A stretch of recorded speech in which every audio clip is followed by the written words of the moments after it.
You are listening to a free version of the Majority Report with Sam Steeder. To support the show and get another 15 minutes of daily program, go to majority.fm, please. The Majority Report with Sam Steeder. It is Wednesday, November 15th, 2017. My name is Sam Steeder. This is the 5-time award-winning Majority Report. We are broadcasting live steps from the industrially ravaged Gowanus Canal in the heartland of America, downtown Brooklyn, USA. On the program today, Maryn McKenna, author of Big Chicken, the incredible story of how antibiotics created modern agriculture and changed the way the world eats. Also on the program today, bipartisanship wins, and we lose as some Dems join the Republicans in bank deregulation. Meanwhile, turn the page. Senate GOP confirms torture memo writer to general counsel position of the Department of Transportation. Yes, folks, even if you engage in crimes against humanity, there will always be an opportunity for you to rise in your career. And did Gary Cohn just learn yesterday that he's totally full of crap? Meanwhile, rats abandoning the SS Roy Moore. Disrupt J20 trial begins, facing felonies for protesting. Meanwhile, a military coup in Zimbabwe. Military says no spousal transition here, please. 4 people killed in a Northern California shooting spree because it's a weekday. And the Senate tax plan as a stealth ACA repeal and Medicare cuts. Lastly, Dem intros human rights bill for Palestinian children in the House of Representatives. Don't hold your breath, but it's nice to know that at least someone is raising the issue. All this and more on today's program. And yes, ladies and gentlemen. Oh, I should say, welcome back to Jamie. Big news. Big news. Jamie's back. She can't speak because of her... Don't push the mute button. Can you hear me? All right. I'm back, benches. There you go. Did you say benches or bitches? Is that a thing? She's not going to be able to actually cuss at you for a while, effectively, until her... My mouth's a little funky still. I don't know what I'm saying. Also, we do have... we were able, and many people heard about and we're going to play this later, but I just want to let people know this is coming. We have, of course, the Alabama robocall, wherein a reporter from the Washington Post, supposed one, is basically paying people to say bad things about Roy Moore. It's a robocall that's been sent out. We have secured some of the rough draft versions of this call, which we will be playing later. It's a pretty big coup. That we were able to land these things. So we'll be playing those later in the program. It's a wider conspiracy than people think. Yeah, I mean, there was a lot of work that went into these things. Let's just put it this way. Allahu Akbar. Right. And we will get to that in a moment. But this moment right here, there was a Wall Street Journal CEO council. God knows what it must be like to be sitting in this audience if you're a normal human being. And Gary Cohn was there. He was being interviewed by the Wall Street Journal. And one of the things that this Republican tax bill features are massive cuts in taxes for corporations. I think part of it is also repatriation.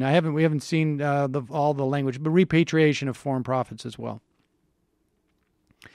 And on top of this, of course, it cuts some other taxes. It eliminates the estate tax after, I think, about 6 or 7 years, which is just absurd. And it raises some taxes on some middle-class folks. But the worst of it is the cuts that are associated with this. It's going to wreak havoc on the Affordable Care Act. It cuts Medicare. We can go on. And, of course, what's going to happen? And, again, I don't care too much about the deficit one way or another in this instance.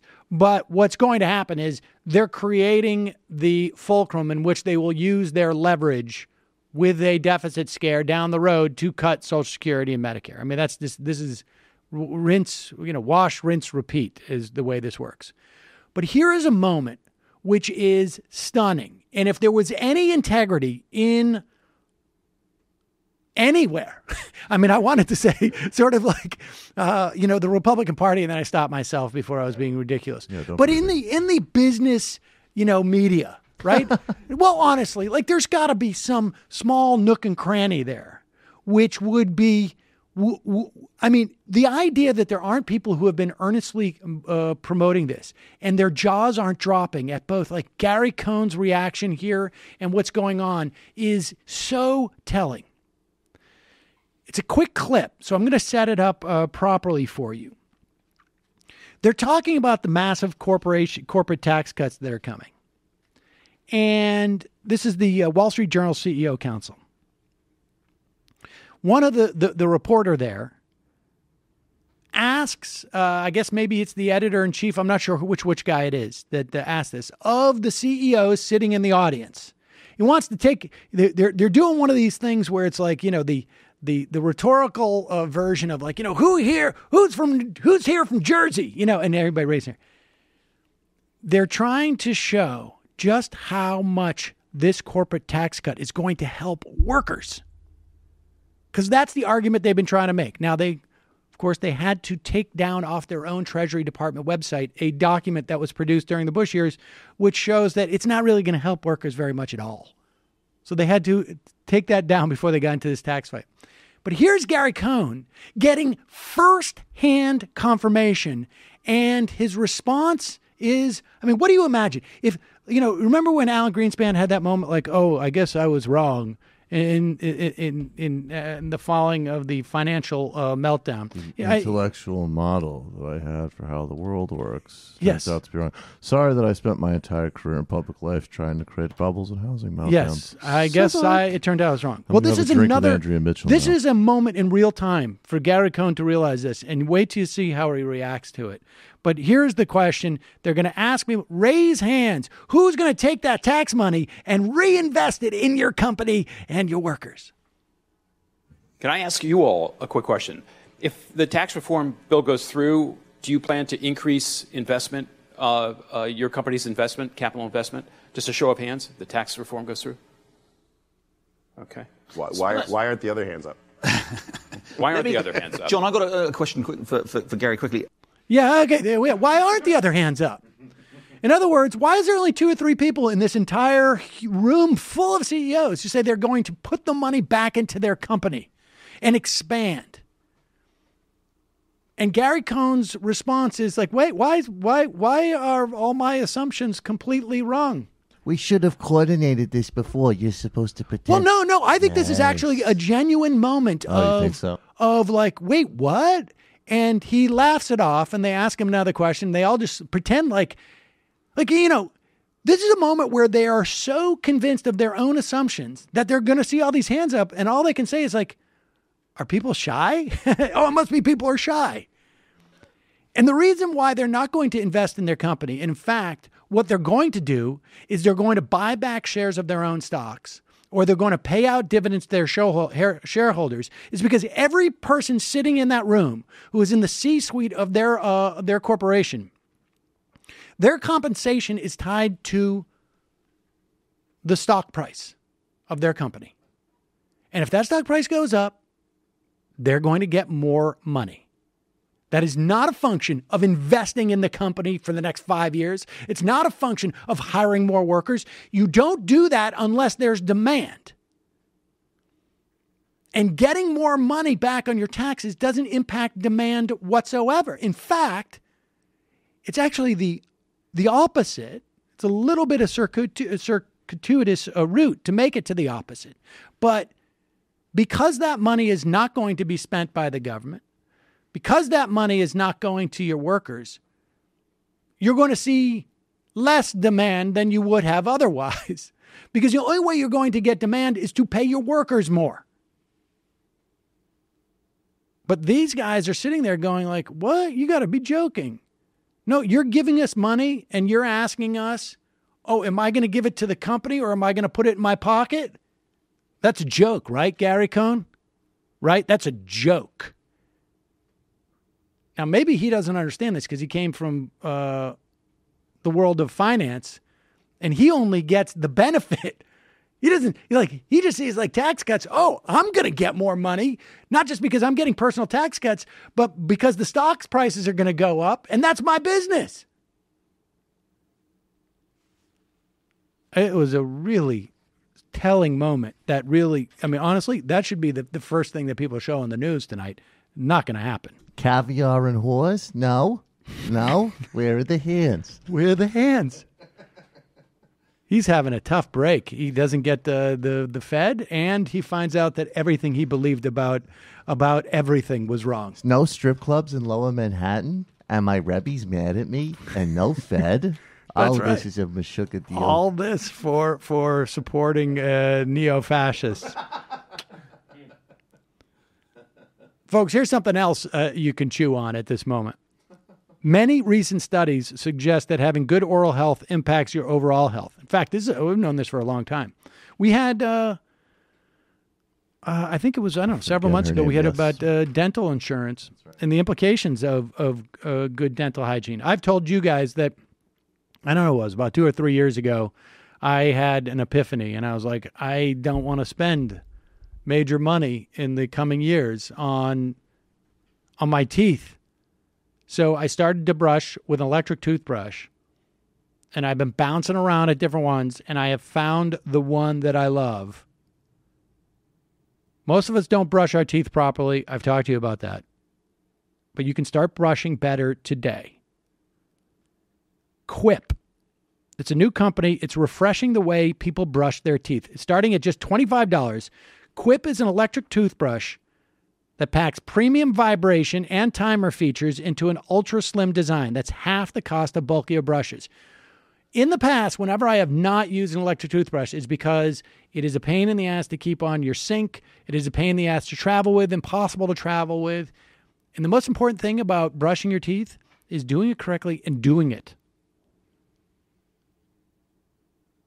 The design of this brush is amazing. It's basically the size of a regular brush.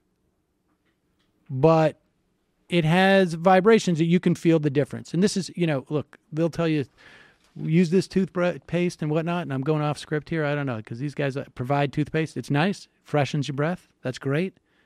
Yeah, that's the big lie. It's not the toothpaste. It's the brush, and it's the brushing action. You're scrubbing your teeth. I hope I don't get in trouble for saying that. These guys are selling toothbrushes, so they don't care about that.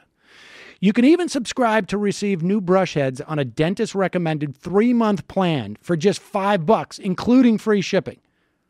You have to see it and brush with it for yourself. It's backed by leading dentists. It was named one of Time Magazine's best inventions of 2016. They won a GQ Grooming Award and made it to Oprah's 2017 O-List. One of your aspirations. I got news for you, folks.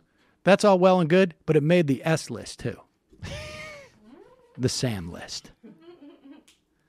Right now, you can go to getquip.com/majority. That's getquip, QUIP.com/majority to get your first refill pack free with a Quip electric toothbrush.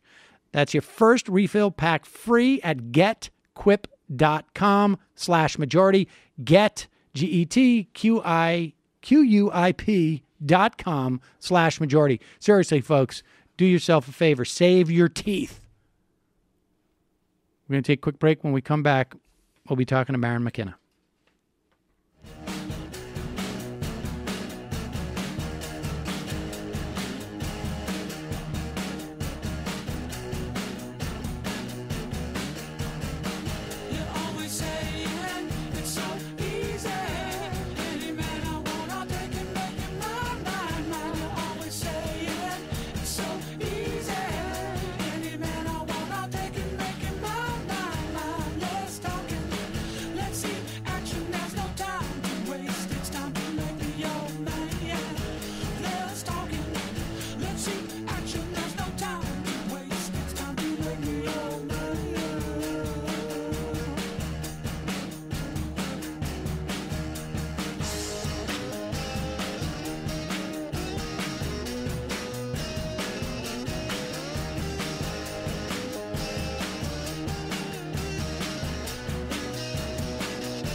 We are back. Sam Cedar on the Majority Report on the phone. It is a pleasure to welcome Maryn McKenna. She is a senior fellow at the Schuster Institute at Brandeis University, a journalist who covers public policy issues, and, of course, author of Big Chicken, the incredible story of how antibiotics created modern agriculture, changed the way the world eats. Welcome to the program, Maryn. Thank you for having me. So, give us a sense of what chicken was like in the pre-antibiotic days. I mean, it wasn't even really a staple of at least Americans' diets. That's true. I mean, of course, none of us were around, but I think our grandparents or great-grandparents would have testified that they had chickens out the back door or on the small family farm all the time. But those chickens were there mostly to produce eggs, and were mostly eaten after they were done with their egg production. So they were older and they were scrawnier, and they were something that you ate only once in a while. But then chicken got transformed. The chickens that we eat today look nothing like and taste nothing like those chickens of our grandparents' time, and they were transformed by intensive breeding and by precision nutrition and by our desire to eat protein a lot more often, and I think more than anything because of routine use of antibiotics. All right. Well, before we get to the antibiotics, like what was it that was there a specific jump in demand? Was there some type of push because someone saw some profit here? What was it? What was it that I guess was the catalyst for that change? I think you put your finger on it when you said profit. There's a really interesting history in chicken in which time and time again various kinds of innovation sort of cluster around poultry production, and the supply of chicken actually gets out in front of the demand for chicken. And so periodically there are these transformations in which the poultry industry has to convince people to eat more chicken.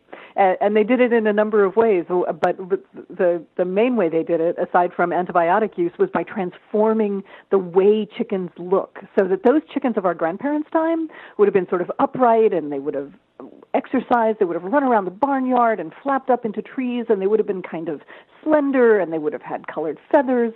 And now the chickens we eat today are rotund and placid and white-feathered, and they have very big breasts, and they're very sort of tippy when they stand up, and they're just nothing like chickens as chickens evolved to be. And what was the primary source of protein in American diets when chicken it sort of came onto the scene as a primary source of protein? So people really used to eat much more beef. And you can pinpoint when chicken starts to become, as it is now, the meat that we eat more than any other, with a lot of precision. It dates back to 1977, to the first government guidelines on what Americans should eat, what we now call the dietary guidelines for Americans. In 1977, the government says Americans should eat less saturated fat, and that is almost universally interpreted as we should eat less red meat and we should eat more white meat, essentially. And from that year, you can see the demand curve take off. That's the first year in which people eat more chicken than they do beef, and it goes up and up and up every year as beef goes down and down.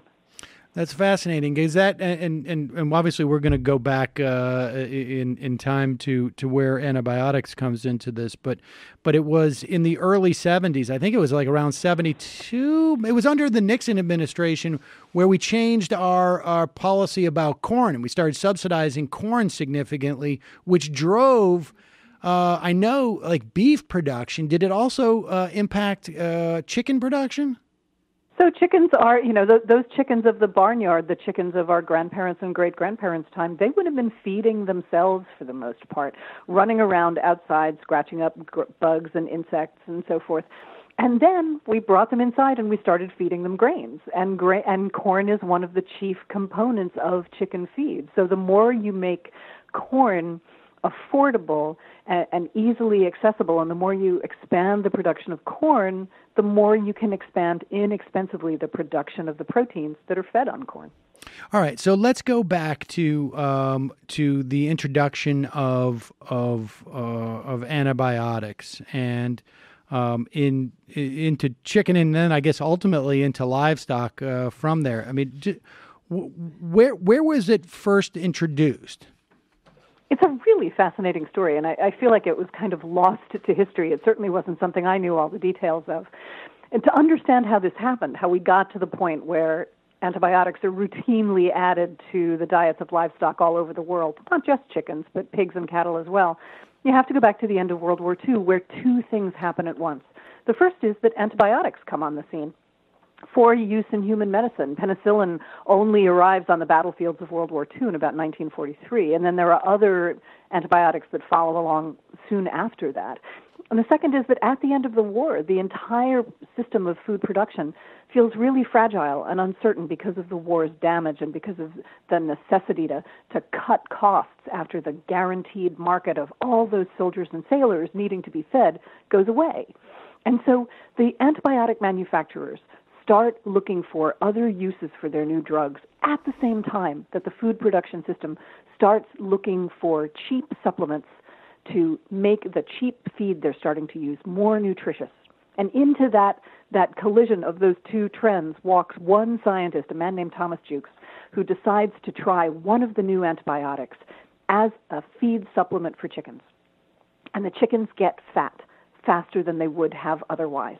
And from that one experiment at the end of 1948 emerges an industry that within 5 years of his first trial, American farmers are giving their livestock, starting with chicken, 500,000 pounds of antibiotics a year. And now in the United States, in the most recent federal data, it's 34 million pounds. Wow. Now, I mean, the thing that, and you write, that I think people don't understand is, I mean, I think we all perceive antibiotics as being something that is produced for people, and that animals get it as an ancillary to the production of antibiotics for people. But it's sort of flipped, isn't it?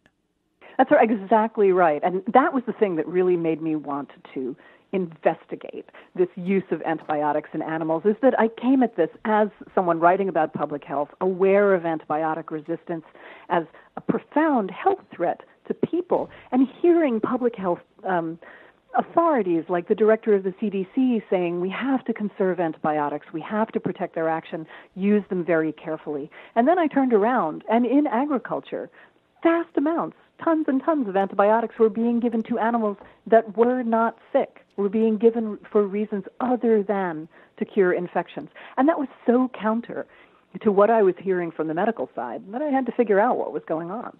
How do antibiotics make a chicken? I mean, how does antibiotics make a chicken fatter? How does it work? Right. So there's two ways that we use antibiotics in animals, and three ways really, and some of them are easier to understand than others. So first, in a few animals, we use them actually to cure infections, and that's just the way we use them in humans. Then we use them sort of prophylactically to prevent animals getting sick. And then there's this growth promotion, with this thing that dates back to 1948. Those antibiotics are given in feed and water, and they go into the animal's guts. They affect the mix of bacteria that live in the guts of animals and in every living thing, including us, in such a way that they change how the animals take nutrients out of their diet.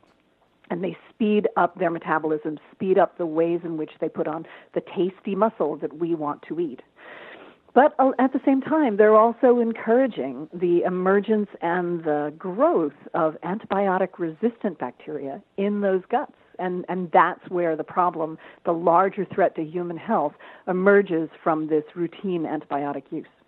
Now, Jukes, you write, never, ever really came to accept that there was anything but good coming from pouring these antibiotics into chickens. Is that right?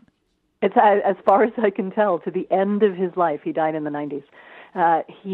ferociously defended this as a way to feed the world inexpensively. And Jukes is a really interesting guy because throughout the 50s, 60s, 70s, 80s, he was what we'd think of as a very modern science communicator. He didn't just do science that was published in scientific journals.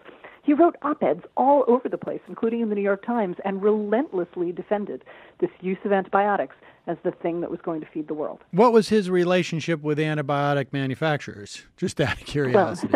Well, he worked for one.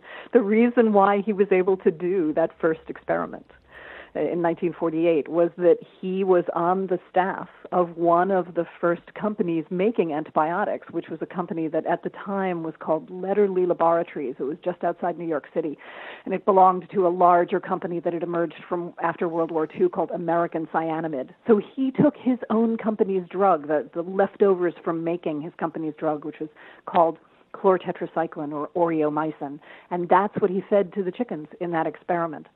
And it's really fascinating in some of the paperwork that goes back to the 40s. He records that some of the other scientists in his company asked him not to do this and asked the company not to start selling antibiotics in the way that they were, which pretty quickly was by the tank car load. And he and his boss went ahead because they said competition was right on our heels.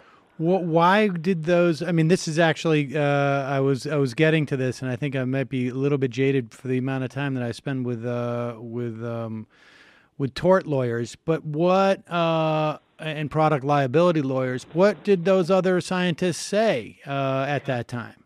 They were veterinarians, and they said this is going to create antibiotic resistance in the animals that you're going to be feeding the antibiotics to, and the results of that are unpredictable. And they had good reason to believe that because just a few years earlier, Alexander Fleming, the scientist who found penicillin, warned in 1945 when he was accepting the Nobel Prize that if we did not conserve antibiotics and use them very carefully, antibiotic resistance would result. Now, he was talking about misusing them in medicine, in humans. But the way he describes what might happen, he talks about someone going to the pharmacy and buying penicillin and dosing himself and underdosing himself. He was describing, without knowing it, exactly what was going to happen in agriculture, where animals would receive these tiny doses, too small to cure an infection, that would nevertheless exert an effect on the bacteria in their systems and cause resistance to emerge. Let's talk about Reinhard, is it Ravenholt in Seattle? Because this is where where we get a notion of this, and also discuss. I don't have it in front of me. That process. Acronizing. So yeah. Yes. So this is once a process starts to become profitable, you sort of know how it's going to go, right? So the company that started this whole business of growth promotion, Lederle Laboratories, for which Thomas Jukes worked, which made the drug chlortetracycline or oreomycin, they apparently got the idea that if they were selling their drug all over the country for use in living animals, and they got the idea, what if we were able to sell one more dose after the animals were dead? And they patented a process and sold it to slaughterhouses all over the country by which chicken and later fish that had been butchered and disassembled was dipped in a solution of antibiotics and then packaged for sale. And the idea was that this antibiotic staying on the meat, on the raw meat, would delay the growth of the bacteria that cause spoilage, so that a package of raw meat could sit in a grocery cold case for weeks instead of for days.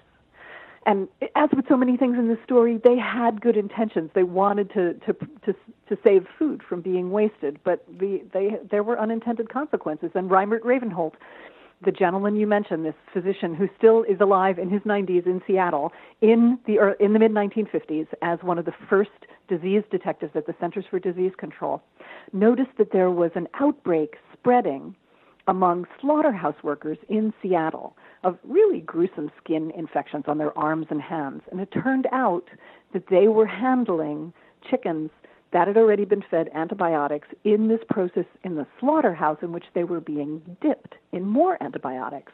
These men had superbug infections, and the superbugs had emerged from the bacteria in the chickens being exposed to antibiotics and then not killed by that antibiotic bath because they were already resistant. Oh, God. And so it wasn't necessarily a problem with the bath. It was just that in the course of handling it that much, it exposed what was going on in terms of the resistance. Well, in that particular case, in that outbreak that Ravenholt investigated, the problem was that the bath exposed what was going on, that these superbugs were existing and getting ramped up. But the antibiotic bath itself, that was a problem because it was another way of putting an untrammeled, uncontrolled amount of antibiotics out into the world. So when did that, please tell me that practice has ended? It's over, that's right, yeah. It lasted until the late 1960s, and then what happens is it's not so much that anyone says specifically acronizing, as they called it, has got to go. It's more that in the late 1960s, society as a whole starts to become suspicious of food additives of all kinds, like artificial sweeteners and hormones in cattle. There's a whole sort of the beginnings of a citizen movement around that. And as part of that, people start questioning what's going on in their chicken. And it's fascinating. I went back into a lot of old newspapers and read letters to the editor and grocery store ads and so forth. And the grocery store ads for several years boasted in their fine print, we have acronized chicken. And then there's a certain point where it turns to our chicken is not acronized because people are writing into their local papers saying, well, we don't know what's going on in our chicken, and that doesn't make us very comfortable, and we think the chicken producer should stop. Interesting. And who was what were the entity? Was it just magazine writers are writing about this? Was there, you write about Will Harris? Were there other, tell us about Will Harris, if there's others. Oh, Will Harris is one of my modern day heroes. So it's there have always been people who've held themselves apart from the whole process of using antibiotics in the raising of livestock, which is a thing that continues up to the present day, though in the United States it has started to change. It started to change in January this year thanks to regulations that were put in by the Obama administration just before they left.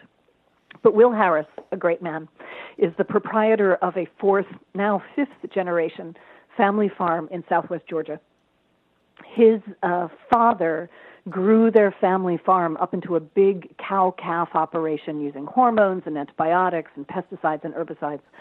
And Will, in his 40s, after he'd taken over the farm, decided that was not the way to go. And now he runs a property that is fully antibiotic-free, fully organic, has 10 species on it, has beautiful green rolling pastures, has its own USDA-approved slaughterhouses, and is profitable. And it shows that there's another way to take meat production that doesn't involve routine antibiotic use.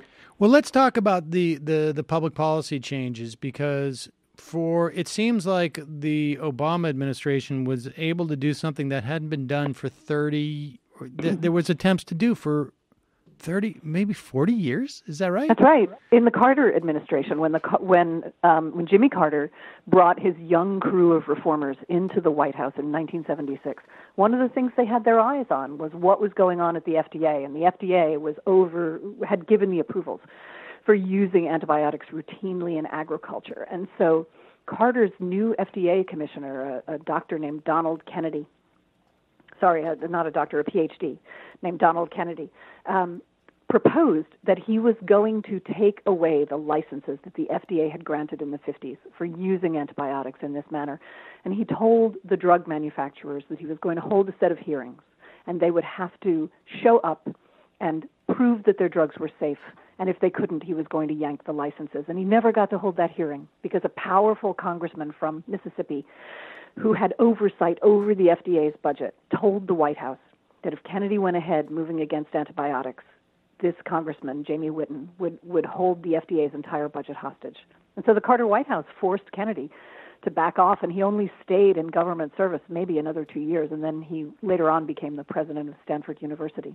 And thus a stalemate was created between the FDA and veterinary pharma and the large animal production groups that lasted, as you say, more than 30 years, until in 2013, the Obama administration announced that they were going to try again.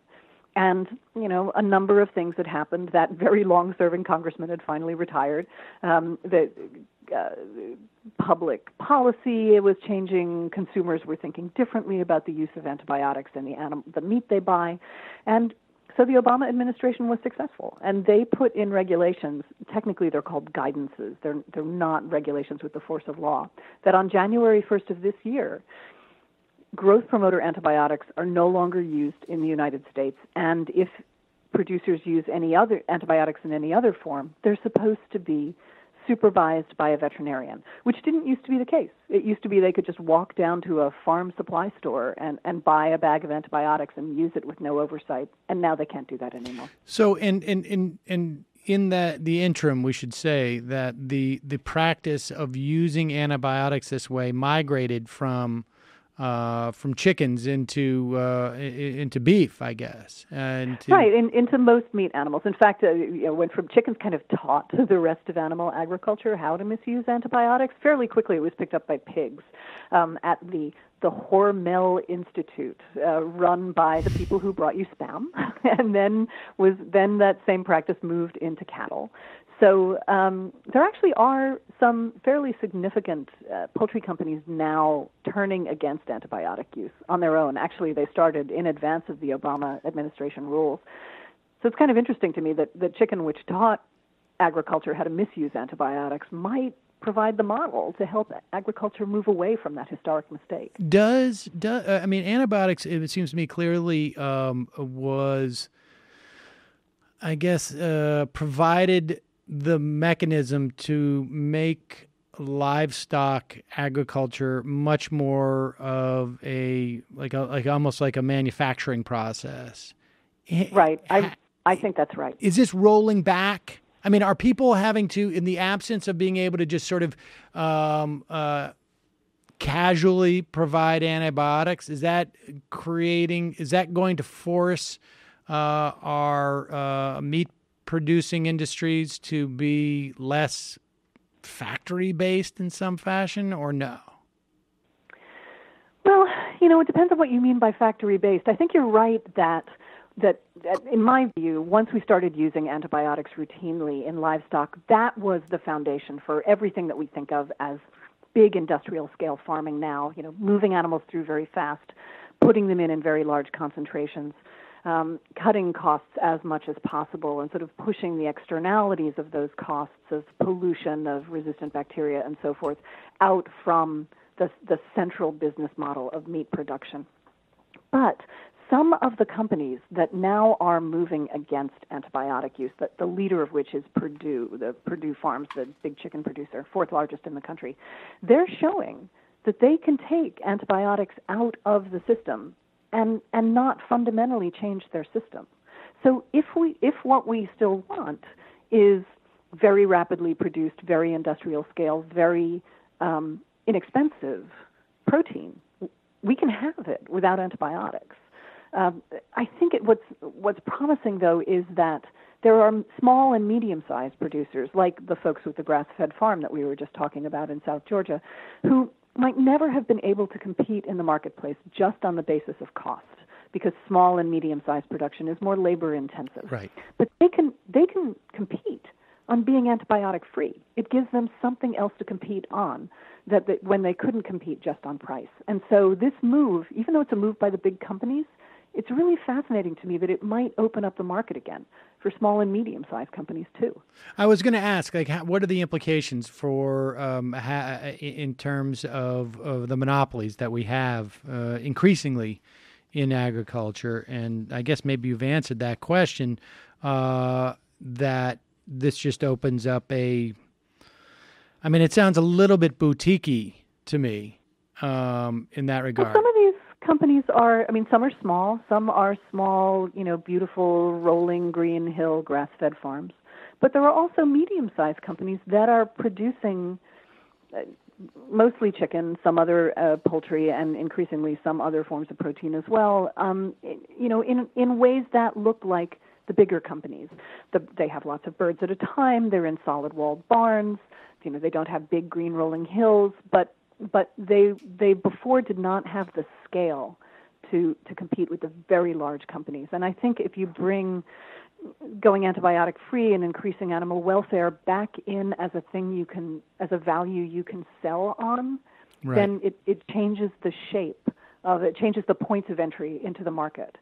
That's important because, let's be realistic about this. Really large scale protein production, growing at scale, chickens and hogs and cattle, that's never going to go away. It's especially not going to go away now that the economies of the third world are developing, are growing, and their citizens are wanting to eat more meat. That's a very reliable signal of an economy growing. So India and China and places like that are going to turn to the very intensive meat agriculture that we developed in the United States. And our best hope for keeping that from creating an even worse international epidemic of antibiotic resistance is to be able to show that you can do that kind of intensive meat production, but not have to make antibiotics part of the mix. And we should just note that there's a whole host of other reasons why we would want to minimize meat production, particularly in terms of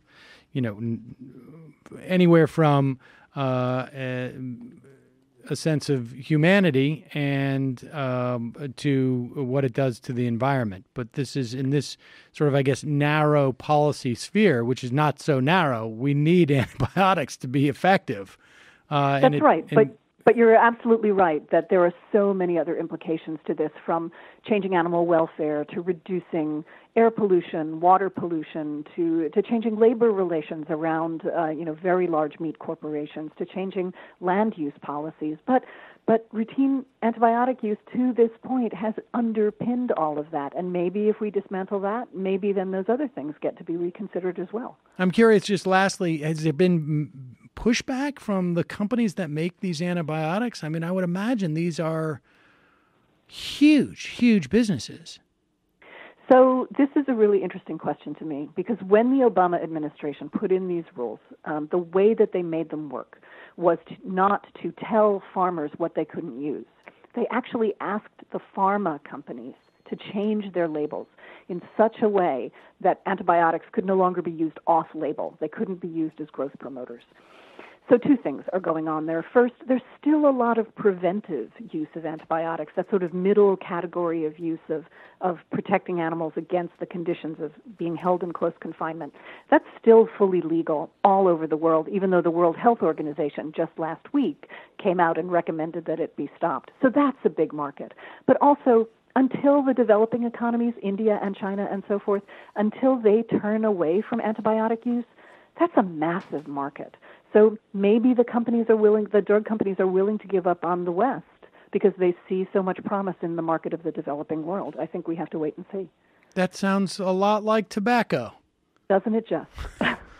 Maryn McKenna, thank you so much for your time today. The book is Big Chicken, The Incredible Story of How Antibiotics Created Modern Agriculture and Changed the Way the World Eats. We will put a link to that at majority.fm. Thanks so much for your time today. Really appreciate it. Thanks for having me. All right, folks, we're going to take a quick break. Head into the fun half. We have some news. We did some, probably for the first time around here ever. We threw some shoe leather down and uncovered these early drafts of the the real robocall. Of the fake Lenny Bernstein, or calling in. Man, that is what you do when you lose Sean Hannity. That's where you are, basically. You have 24 hours to prove you're not a pedophile. That's right. Sean Hannity. Once you lose, how many was it? 5 advertisers? I don't know what the number was, but Hannity flipped from 15 years old to you better prove in 24 hours. Keurig is not. Oh, wait a second. Sorry. Yeah, smash your Keurig. Wait, another one pulled? You know what? You better prove that you were banned from that mall for legitimate reasons. I think it was when Volvo pulled out and they realized, like, nobody's going to be smashing their Volvos. I saw that and I was like, yes, I would love to see that boycott of Volvos, and we'll just swoop right in, pick up some cheap used Volvos. And then we sell them. I mean, I had a whole plan. We were going to swoop in, buy all these used Volvos, sell them to our audience. And then that way, more money. Oh, yeah. We become basically a podcast, just a front for a used car dealership. Used car dealership. Who was that Republican? We didn't use it, but there was a young Republican who I said looked like an attorney for a used car dealership. And we were going to create a whole What is that? What is an attorney for a used car dealership? That's you would have had to have seen that guy's picture in order to get what I was saying. Yes, Jamie. Liberals do love Volvos. I was going to say, I was waiting for the Birkenstock. Yeah. I was waiting for the Birkenstock. We were like, wait, Sean. It's all right. We need to call a truce. Don't hurt those beautiful cars. No, that's my point. They can't. What are they going to do? They're not going to smash them. They're going to sell them. They're going to sell their Volvos at a low price. Oh, I don't think I they're come gonna in and smash buy. them. I think if they were real, genuine Trump's America people, they would smash the Volvos. I would think it's a little sad. I mean, would they have Volvos in the first place? I don't know. Some conservative. I guess if Volvo's advertising on Hannity, then they must swoop in, and Michael could get a bunch of like half-drunk bottles of Chablis. Yo, I love it. Chardonnay. Yeah, sure. As they start to get rid of that stuff. Half-drunk bottles of Chardonnay. Well, or Chablis. Maybe they just have them at... Makes total sense. Maybe they haven't opened them yet. Folks. Oh, yeah, that's good. We're going to head into the fun half. I got an announcement about tomorrow's program. Now, look. Not every year. I don't think this happened last year. But just about many, many years of the... Oh, holy cow, too. Friday is our anniversary, I think. I mean, there's so many anniversaries with the show. Friday is the anniversary of the hard launch of the podcast. We had a soft launch that I think was like 7 years ago, 5 days ago. I don't know. But the 17th is what we marked, and that's when we did the 12-hour... I did a 12-hour marathon. You weren't here for that, Michael, were you? No. Kyle wanted me to do a full 24, but now I was like, well, yeah, but who's going to operate the board at that point? Everybody's going to pass out. Both. But I don't even remember who did the board then. I think Matt did. Yeah. Was it? I don't know. I don't know. I don't remember. I think it was Matt. But it was also happened to be a day when Occupy was getting booted out as a Zuccotti, or I can't remember exactly. Or it was a year celebration from taking Zuccotti. I couldn't remember. And so it actually just coincidentally was a good day because we had people on the streets calling in. I don't know if we're going to do anything like that again Friday, but I guess we're going to do a standard show and say thank you. The bigger point was that generally we do this the last day before Thanksgiving, but last year she couldn't do it at this time, and so I said I gave her a choice of like a week before Thanksgiving. Janine is going to come in. Janine Garofalo is going to come in. As you know, this show first launched as a program on Air America, and Janine and I co-hosted it. And we used to have a dad on who was a Fox-loving right-winger. And we actually had Gore Vidal try and talk him down. We had Wesley Clark try and talk him down. None of it worked. And so we got into this habit of basically helping people if you're heading home and you have right-wingers at your Thanksgiving table, giving people advice. So Janine's going to come in. I like how that is amazing that he had literally he had a NATO general, one of the most respected, right? Like this guy got a personally curated, educated. Yeah, Gore Vidal, and he's all just like, Yeah, no, I see what you're saying, young man, but free markets. That would be so awesome. Did he talk to Gore Vidal the same way he would like an annoying college student? No. I understand you're very idealistic, young man, but I think there's a little thing called the free market. He wasn't quite that obnoxious about it. He was actually pretty good about it. And there was somebody else we had too that was just like sort of mind blowing. But you should hook him up with Redneck Revolt this time. See how that works. Yeah, he's not that. He's more of like a business guy. Oh, I can't help then. But Janine is coming in tomorrow. We're doing the show tomorrow. So as opposed to, let's say, Wednesday or Tuesday of next week. So Janine is going to be in tomorrow. We're going to take your phone calls. We're going to take your IMs. We'll talk a little bit about the news. We'll also talk about, I don't know what else we'll talk about. Who knows? So tomorrow on the program, Janine Garofalo, ladies and gentlemen. Friday, we're going to be doing an early show again, starting at 11. Doesn't matter if you just listen as a podcast. Judy Gold is going to join us.